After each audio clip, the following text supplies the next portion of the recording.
Alara smelled like smoke before she even reached the market square, and that was how she knew something was wrong.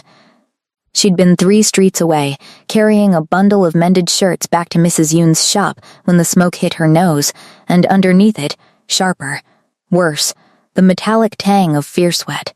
A crowd. Always a bad sign when the crowd was quiet. She pushed through the bodies until she reached the front, and then she saw her. Mira, kneeling in the dirt, wrists bound in iron, her dress torn at the shoulder, one guard's hand still fisted in her hair like she was an animal that might bolt.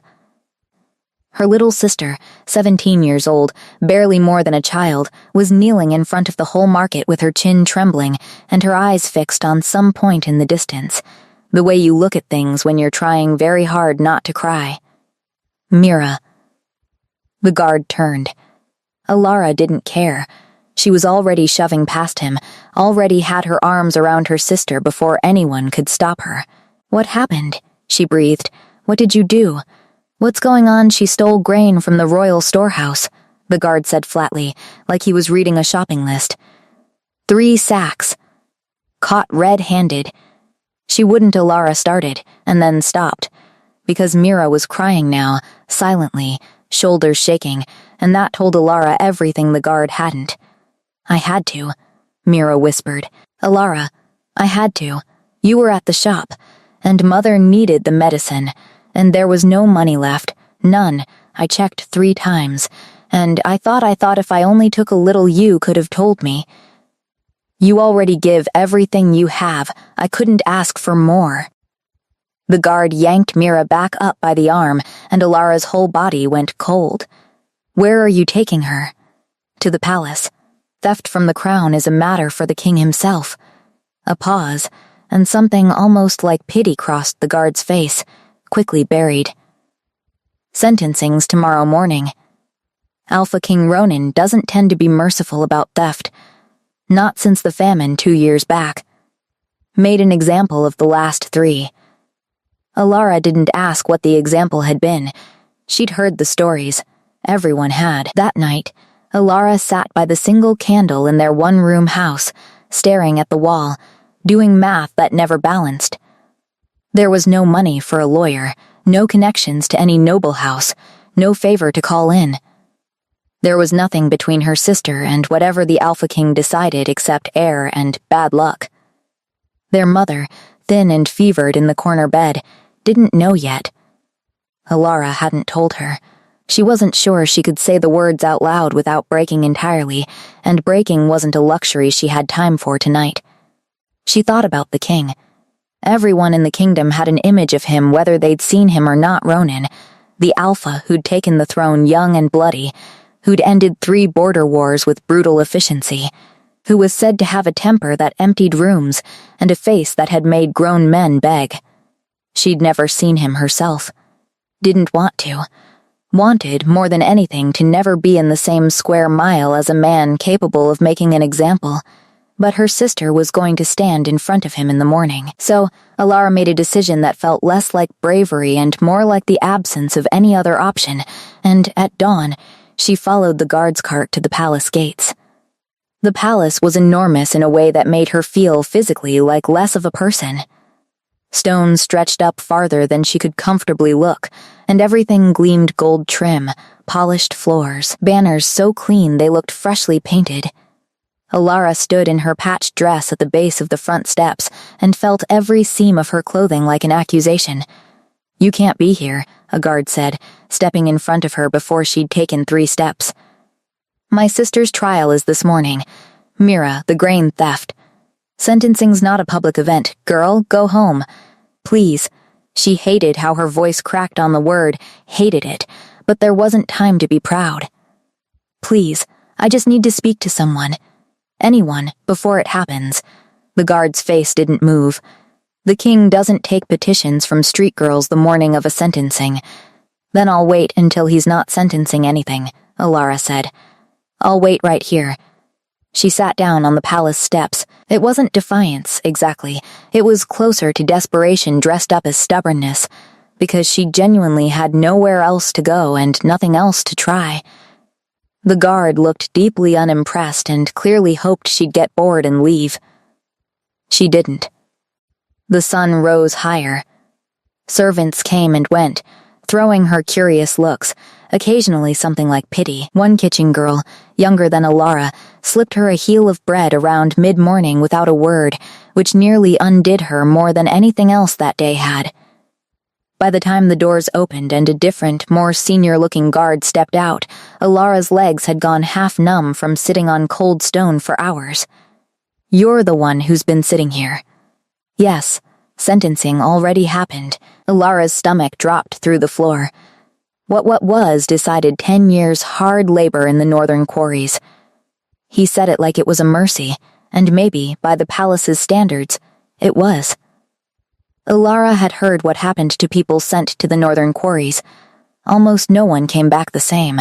Some didn't come back at all. "No," she said, and her voice came out steadier than she felt, because something in her had simply refused to accept it as final. "No, please, I need to speak to him." To the king. There has to be something else. The guard studied her for a long moment. Something flickered behind his eyes, not warmth exactly, but a kind of weary calculation. His Majesty is still in the sentencing hall. He rarely sees anyone after, but he glanced back at the doors. "You've been sitting on these steps since dawn. I'll let you try. But girl, choose your words carefully. He is not a patient man." Alara stood, legs shaking, heart hammering so hard she thought it might crack a rib, and followed him inside. Word count so far, 1,004. The hall was colder than the air outside, all stone and shadow, and it took her eyes a moment to adjust to the dimness after the brightness of the steps. At the far end, on a raised dais, sat a throne carved from black wood, and in it sat the man the entire kingdom feared. He was larger than she'd expected, even seated. Broad through the shoulders in a way that seemed almost architectural, dark hair pushed back from a face that gave away nothing, not boredom, not interest, not anything at all. He was writing something, didn't look up when she entered, and for one wild moment Alara thought she might simply stand there forever, invisible, until she died of old age on his cold stone floor. "Your Majesty." The guard's voice, respectful and careful. "This is the girl who's been waiting since dawn. Sister of the grain thief sentenced this morning." Now he looked up. His eyes were dark, and they moved over her once, assessing, the way you'd assess a stranger's dog before deciding whether it might bite. Alara made herself hold still under it, though every instinct screamed to look away. "You've been sitting on my steps all day," he said. His voice was low, flat, entirely without warmth. "Why?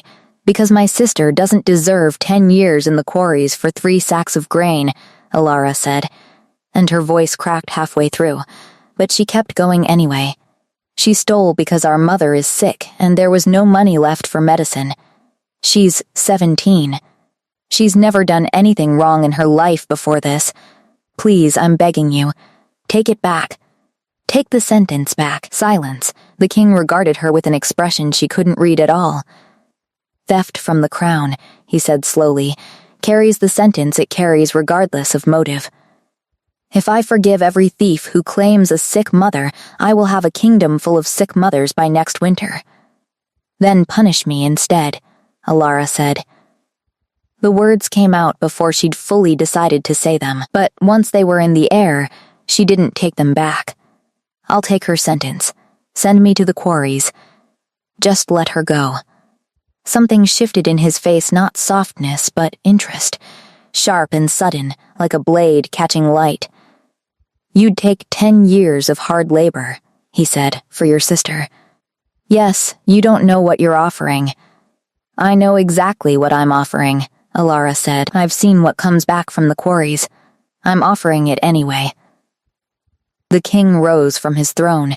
He was even larger standing, and Alara had to fight the urge to step back as he descended the dais steps toward her, slow and deliberate, like a predator that had already decided the outcome and was simply enjoying the wait. "That's a foolish offer," he said, stopping a few feet away, close enough that she had to tilt her head back to keep looking at him.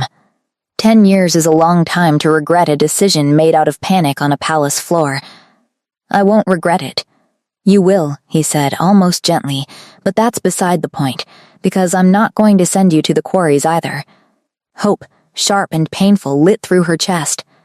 Then I have a different offer, he said, one that doesn't involve either of you breaking rocks for a decade. What is it? He studied her for a long moment, and Alara had the uncomfortable sense of being weighed on some scale she couldn't see. Your sister goes free. No labor, no punishment, the debt considered paid in full. He paused. In exchange, you come live in this palace. 1 year. You'll serve as my personal attendant, not a maid scrubbing floors, but close, present, at my disposal for whatever I require of your time. At the end of the year, you're free to go, and your family's debt to the crown is settled permanently. Alara stared at him. That's it? A year of service? That's the offer. Why? She said slowly. Would you want that? You could have anyone in the kingdom serve you. Why me? For the first time, something almost like the ghost of amusement crossed his face. Because you sat on my steps for an entire day without leaving, and offered your own decade of freedom for your sisters, without hesitation. I find that I'm curious what a person like that is actually like, once the panic wears off. Alara's mind raced through everything that could go wrong with this, everything she didn't know about him, about what at my disposal might mean, about the 100 ways this could end badly for a girl with no power and no one to protect her.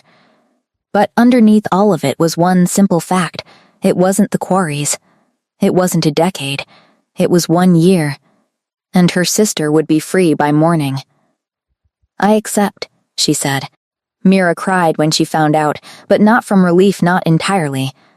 A year, she said, gripping Alara's hands so tightly it hurt. A whole year, living in his palace, at his disposal. Alara, do you understand what that could mean? He's the Alpha King. He's not known for being kind. I know. You don't know. You don't know anything about him except stories. I know he offered me a year instead of you a decade, Alara said, quieter than she meant to. That's more than I expected from anyone in that palace.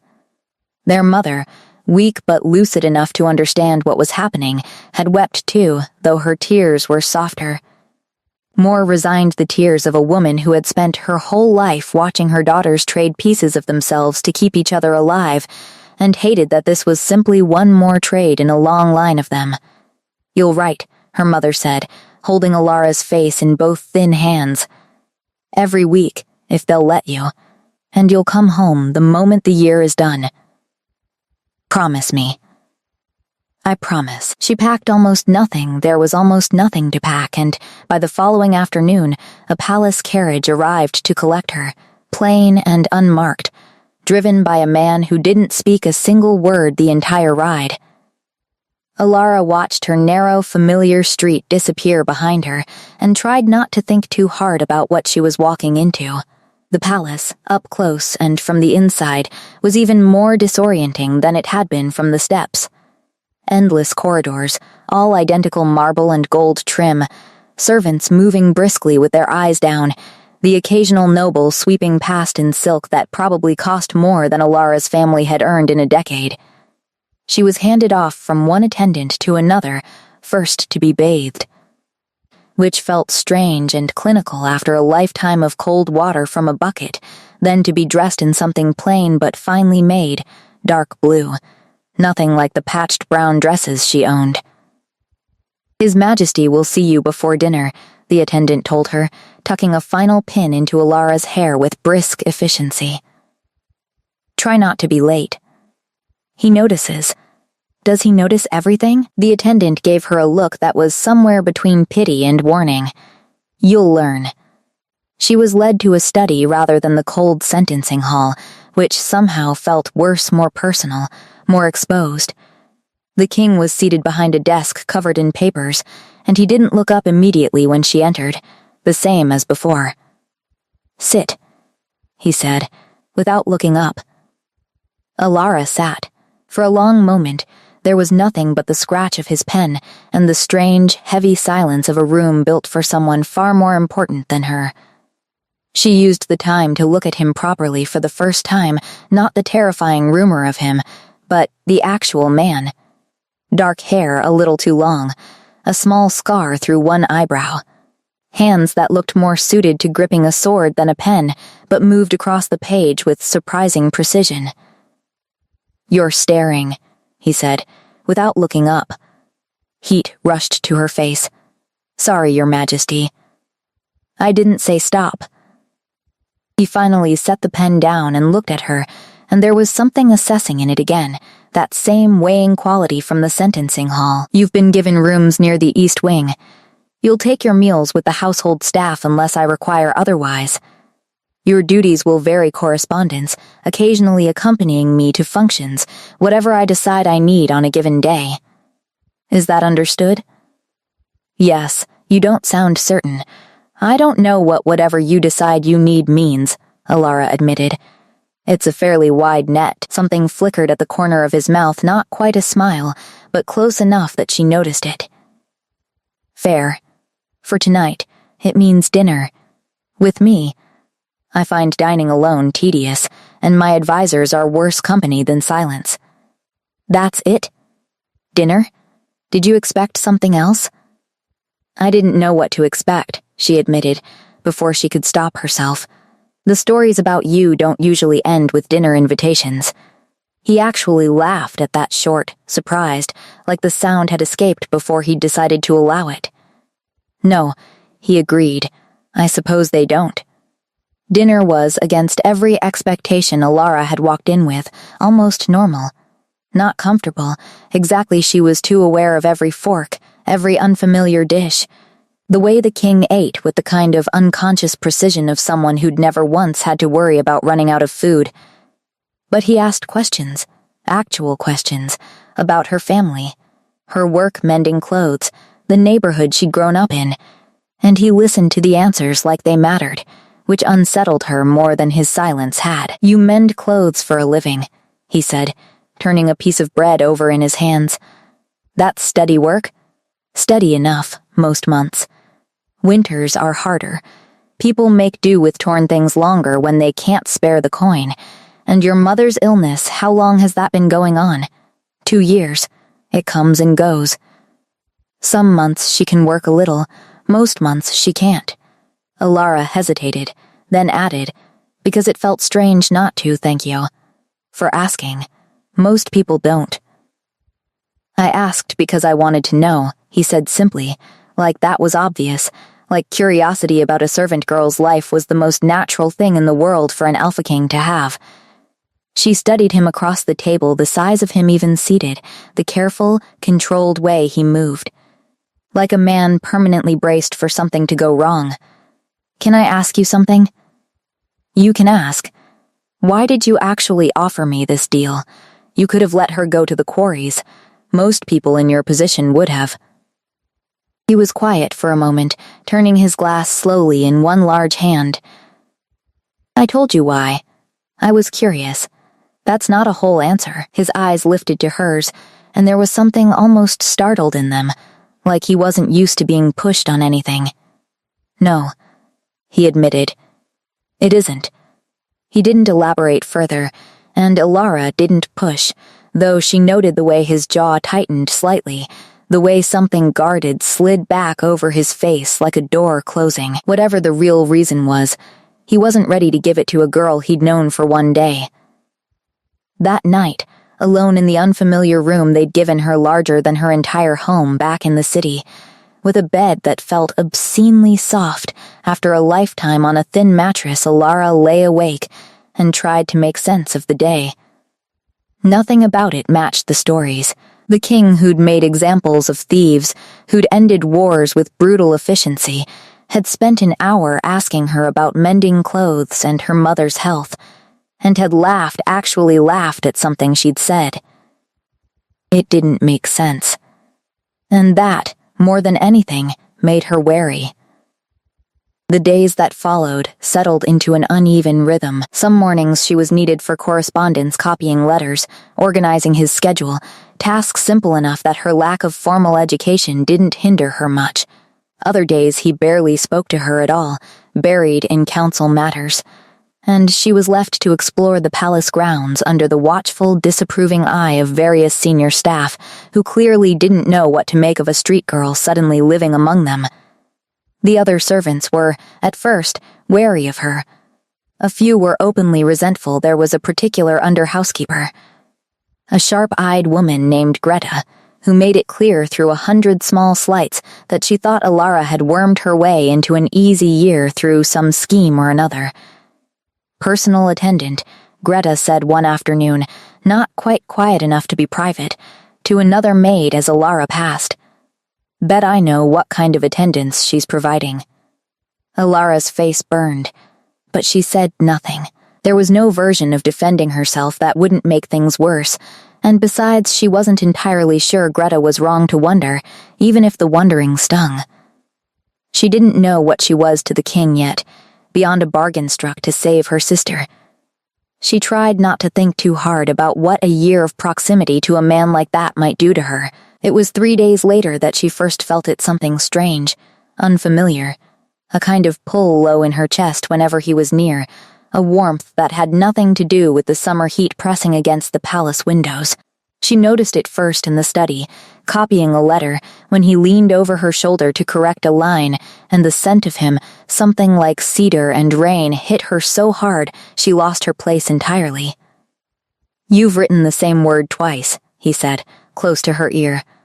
"Sorry," she managed. "I'll fix it." He didn't move away immediately, and for one long, strange moment, neither of them spoke, the air between them gone thick and charged in a way Alara had no name for and didn't trust herself to examine too closely. She told herself it was nothing. A strange room, a strange man, a body confused by proximity to someone powerful, that was all. But it kept happening. Small moments stacking on top of each other until she couldn't pretend they were coincidence anymore. There was the afternoon she'd been reading in the garden and looked up to find him watching her from across the courtyard, some unreadable expression on his face, and her whole body had gone warm in a way that had nothing to do with sunlight. There was the evening he'd caught her wrist, briefly, to stop her from knocking over an ink bottle, and the touch had felt like it went straight through her skin into something deeper. And there was the night, 2 weeks in, when a nightmare woke her gasping an old one, about the quarries, about Mira in chains, and she'd stumbled out to the corridor for water, only to find the king already there, tense and alert, like he'd felt something wrong before she'd even opened her door. "You're distressed," he said, and it wasn't a question. "I'm fine. Just a bad dream. You're lying." His eyes narrowed slightly, that same unreadable assessment she was starting to recognize. I could feel it. Something woke me. Alara's stomach dropped. "You felt my nightmare?" He went very still, like he hadn't meant to say that at all, like the words had slipped out before he'd caught them. "It's nothing. Go back to sleep." But it wasn't nothing, she could tell that much even without understanding what it meant, and she lay awake long after he'd retreated to his own chambers, turning the strangeness of it over and over. Something was happening that she didn't have a name for, something that made her chest ache in his presence and made her feel unmoored the moment he left her room. She didn't have anyone to ask. Greta certainly wouldn't help, and the few kinder servants she'd made tentative friends with a kitchen girl named Poppy mostly didn't seem the type to know anything about whatever this was. So, she did what she'd always done when she didn't understand something. She watched and waited and tried to make sense of it on her own. It was Poppy, in the end, who accidentally answered the question for her over a shared meal in the kitchen a few days later. "You're glowing," Poppy said, studying her with open curiosity. "Ever since you got here. It's strange. I'm not glowing. You are. Alphas can usually tell, but even us regular folks notice sometimes, when it's strong enough." She said it so casually, like it was obvious, and Alara's pulse spiked. "Notice what?" Poppy blinked, apparently only just realizing Alara didn't understand. The bond. When it's forming, I mean. You get this glow, this pull, like you're standing too close to a fire even when you're across the room from someone. She studied Alara's face and her eyes went wide. Oh, you really don't know. Know what? Alara said.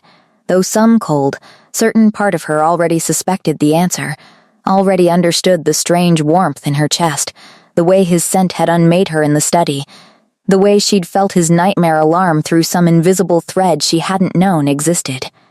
You might be his mate, Poppy said quietly. The kings. Alara set down her spoon very carefully because her hands had started to shake. She didn't sleep that night at all. Mate.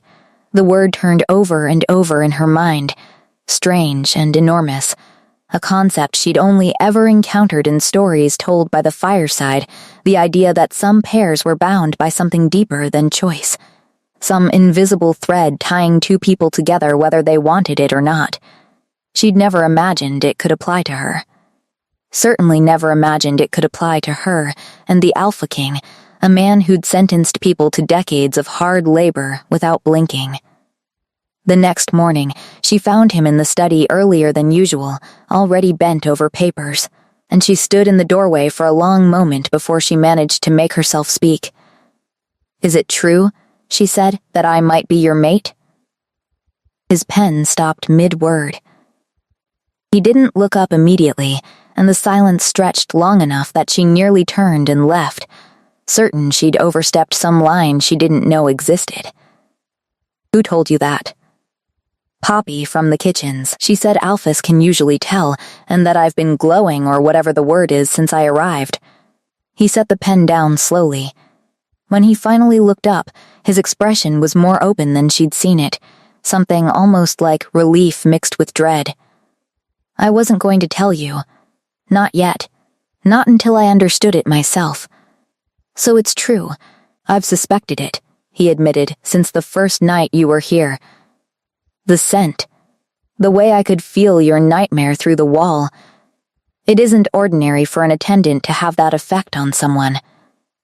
He was quiet a moment, jaw tight. "But I didn't want to force this on you. You came here because of a debt, Alara, not because you chose me. I won't add a mate bond to the list of things you never agreed to." Something in his voice rougher than usual, almost raw, caught at her chest in a way that had nothing to do with any mystical bond. "You've known for 2 weeks? And said nothing?"